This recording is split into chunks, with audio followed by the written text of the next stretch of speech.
கேரளா மற்றும் அதனையொட்டிய தமிழக பகுதிகளில் தென்மேற்கு பருவமழை இன்று தொடங்கும் என்று வானிலை ஆய்வு மையம் தெரிவித்துள்ளது. நடப்பாண்டில் தென்மேற்கு பருவமழை முன்கூட்டியே தொடங்கும் என்று வானிலை ஆய்வு மையம் ஏற்கனவே தெரிவித்து இருந்தது. இந்நிலையில் கேரளாவில் தென்மேற்கு பருவமழை தொடங்குவதற்கு முன்னதாகவே பல்வேறு மாவட்டங்களில் பலத்த மழை பெய்து வருகிறது.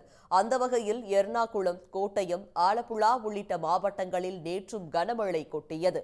குறிப்பாக எர்ணாகுளம் மாவட்டம் கொச்சினில் இரவிலும் கொட்டிய கனமழையால் சாலைகளில் தண்ணீர் பெருக்கெடுத்தது. இதனால் வாகன ஓட்டிகள் கடும் அவதிக்கு உள்ளாகினர்.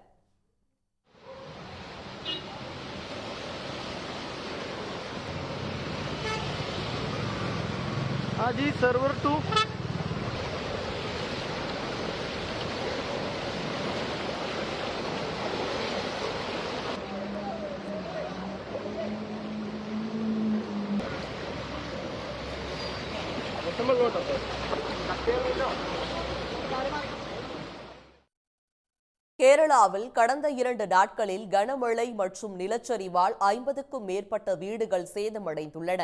2 பேர் உயிரிழந்துள்ளதாகவும் கேரள அரசு தெரிவித்துள்ளது.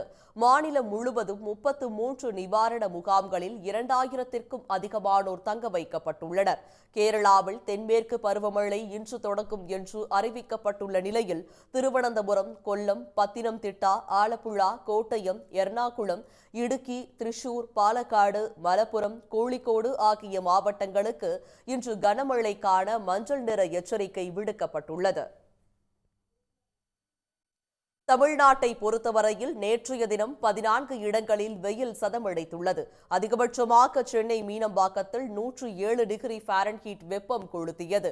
நுங்கம்பாக்கத்தில் 105 டிகிரி ஃபாரன்ஹீட், திருத்தணியில் 104 டிகிரி ஃபாரன்ஹீட் வெப்பநிலை பதிவாகி இருக்கிறது.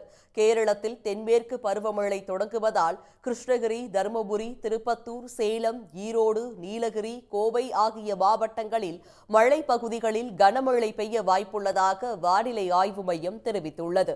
அதேவேளையில் ஒரு சில இடங்களில் வழக்கத்தை விட 3 டிகிரி செல்சியஸ் வெப்பநிலை அதிகரிக்கக்கூடும் என்றும் அந்த மையம் எச்சரித்துள்ளது.